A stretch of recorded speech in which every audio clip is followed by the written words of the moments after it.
you want to manage your money like the 1%, I'm going to show you the 75-10-15 rule, which will work for you no matter what your salary is. It's a foolproof system that adapts to how much you earn over time. So that could be £100,000, it could be £20,000 a year. It doesn't really matter because you're going to take these 3 steps and put them into action. Let's get started with the first one, and that's the 75. So throughout this video, I'm going to use £10 as an example. And 75 or 75% in this case works out to £7.50.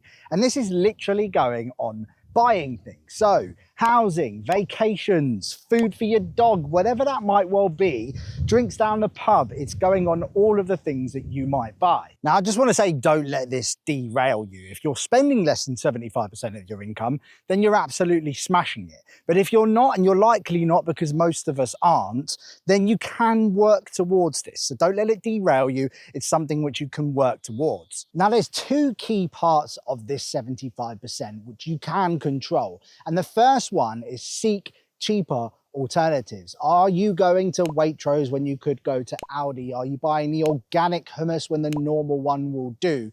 Seeking cheaper alternatives means more of your money stays in your pocket. Now, I went for dinner last week with a bunch of people which have pretty much smashed it. You know, they're millionaires by now.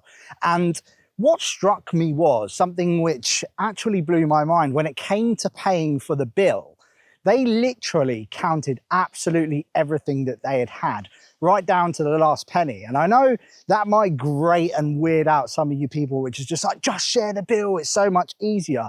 But they literally meticulously counted every single pence that they had spent. And that's why they're probably in that position in the first place. Now, I'm not suggesting go out and do that right now on everything that you spend, but it really will make a difference if you can start to track things. And number 2 is to focus on value. Now, what do I actually mean by that? Well, it means basically spending money on things which actually provide you value. And some people out there, so many financial gurus, will be like, cut out the coffee. And they just forget this one thing. If it's actually providing you value, then go out and buy the coffee. Don't focus on the £5 problems initially. And look, if the coffee is overspending, if you're buying, 2 or 3 a day, and it's really having a massive impact on your budget, well then yes, maybe cut back a little bit and make some of them at home. But if you focus on the bigger problems, so I'm talking the £1,000 problems, the rent, the mortgage, the car payments, the bigger bills, it has such a massive impact on your life compared to what the £5 coffees will. So we're after big, massive savings, not the small ones, but we also want to make sure that everything we buy is actually providing us value. If we just take 10 seconds to think about this and go, oh, do I actually need the thing? It can make such a massive impact to the money that you spend and get you closer to that 75% or under. And now next I want to move on to the 10. For every £10 that you spend, £1 of it should go on your savings. Now, the key part to start with your savings is, do you have some level of financial cushion in place? Over 1/3 of the UK have less than £1,000 in savings, meaning they are one financial emergency or job loss away from having to go into debt or actually borrow money. And that is what we want to stay away from. So the first part of this 10% of your savings goes towards your cushion fund, or your emergency fund as it's also known. And a great way to work that out is just to take your expenses, what you're spending every single month, and times it by 3. That's a great place to start. 3 months of expenses is more than enough time for you to make moves and get yourself back in the game in a lot of cases. And then the next part of the savings is thinking about your shorter term savings as well. We have expenses which come up every single year. Holidays, car insurance, all these yearly costs, which we just, most of the time, Christmas is another big one. Most of the time we never really make a plan for those. So I want you to start thinking about moving money into pots to actually save for these yearly costs. And it's about asking yourself what's important to you. You know, everyone knows that Christmas is coming up, but how many holidays do you want to go on? How big are those holidays? You know, are you getting a new car? Are you doing something important with that money in the shorter term? So making a plan for this and figuring out how you can move money and what's more valuable to you. So how much money is going towards those individual things. Now, where can you put that money? Well, that's a great question because there are so many different options. Now, for me, one of the best places to start saving is a high interest savings account. Now, around about now, you can get around 4 to 5%. There are some accounts out there, if you do a bit of Googling, that's offering up to 6 or even 7% for new customers, which is pretty cool. So making the most out of as much high interest as you possibly can.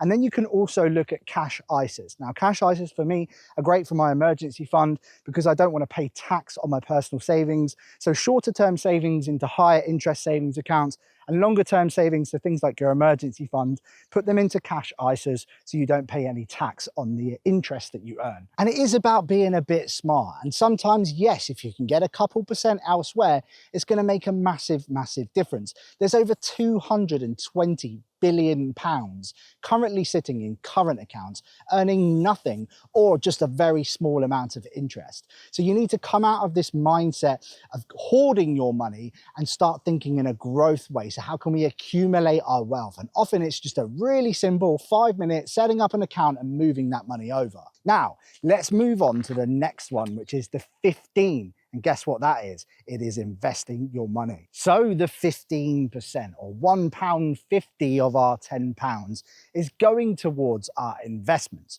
We have to start thinking about investing to actually accumulate and grow our wealth over time. And there are 2 specific places which I want you to start looking at first off. Now, first on the list is a stocks and shares ISA. Now, stocks and shares ISA is simply a tax wrapper account. You can put up to £20,000 a year into your stocks and shares ISA. And then the investments that you make using your stocks and shares ISA, it's not the investment itself. You keep all of the money. It's completely tax-free when you do decide to take it out, which makes it such a powerful account for growing your wealth. You have full access to it. You can literally go in and get the money when you want. But for me, the 15% that goes in, or the £1.50 of the tenner, needs to be started to think about this in terms of decades. So you are literally thinking in 10, 15, 20 years from now, and you're not really going to go and touch the money unless you absolutely desperately need it. Think of it as a tax which you are paying yourself in this example. Now, the second account on this list is something called your pension. Now, you may have something with your employer. If you are employed, if you are a PAYE employee, then you are going to have a workplace pension. Now, your employer will pay money into this, and so will you, and you will get something called tax relief on your contributions, which is 20% if you're a standard rate taxpayer and 40% if you're a higher rate taxpayer, which is such a hack. Now, for me, maximizing your employer contributions is such a big hack because it's essentially free money that's going into your pension on top. And then the last thing to check with your pension is, where is it invested? Now, remember, your pension companies work for you. You are giving them your money and they are investing it for you. So phoning them up and having a conversation about where it's invested and is that right for me in my age and my financial situation is such an important thing to do. It's literally 15 minutes of your time and could end up being tens of thousands of pounds of difference over a long, long period of time. Now, what I like to do is I like to combine my contributions to both my pension and my ISA. Why? Because I want to have access to some of the money before I'm 57, and then I also want to make use of the tax relief as well. So I'm happy to lock some of my money up until I'm 57 inside of my pension. And so it's really about making sure that you set your financial goals and what you're working towards to be able to actually ascertain how much of that 15% should be going towards your extra pension contributions or into your stocks and shares ISA. Now, look, don't panic. We're not taught this stuff in school. We're not taught that we should invest. We're not taught that we can grow our wealth as a normal average person just like you and me. But actually you can. And the wealth growth can be absolutely nuts. Honestly, go and Google a compound interest calculator and play around. It really does blow your mind how small amounts can end up being an absolute fortune over time. And for the stocks and shares ISAs in particular, I have actually left a couple in the show notes below. And also if you want to have a look at pensions, I've also left a couple in there as well. And there is some nice juicy bonuses for signing up as well. I won't bang on about that too much, but they are there if you do want to have a look at those. Now I know you're going to ask me next, where do I invest my money? Well, the simplest place to start is something called an index fund. Now you have something called a global index fund, which is essentially investing into the world's economy with one single investment.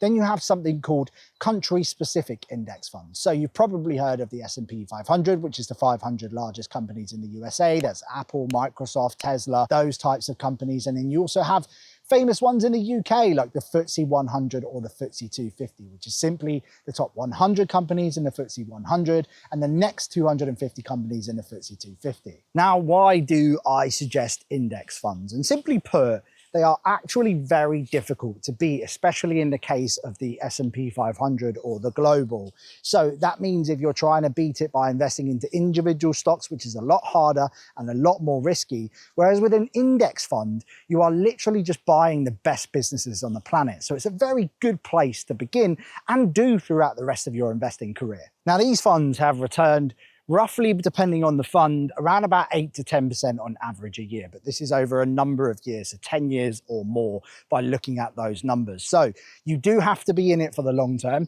because no doubt throughout your investing career, you are going to experience multiple drops, stock market crashes. They roughly happen around about every 4 to 5 years. So it's just something you have to be in the game for. It's part and parcel of being an investor. And when you get to terms with that, it just becomes a lot easier. And something to add on top of this is don't expect fireworks overnight. This takes time. It takes a long, long time, but it's something that you have to be doing. And the simple reason for that is something called inflation, which will devalue your money over time. So if you just got it sitting in a current account and even a savings account over the long period of time, then your money isn't going to grow. For me, with this stuff, you just have to delay the gratification, delay the sense of I'm going to actually have anything for a matter of 10, 15, 20 years, ideally 30 years if you have it.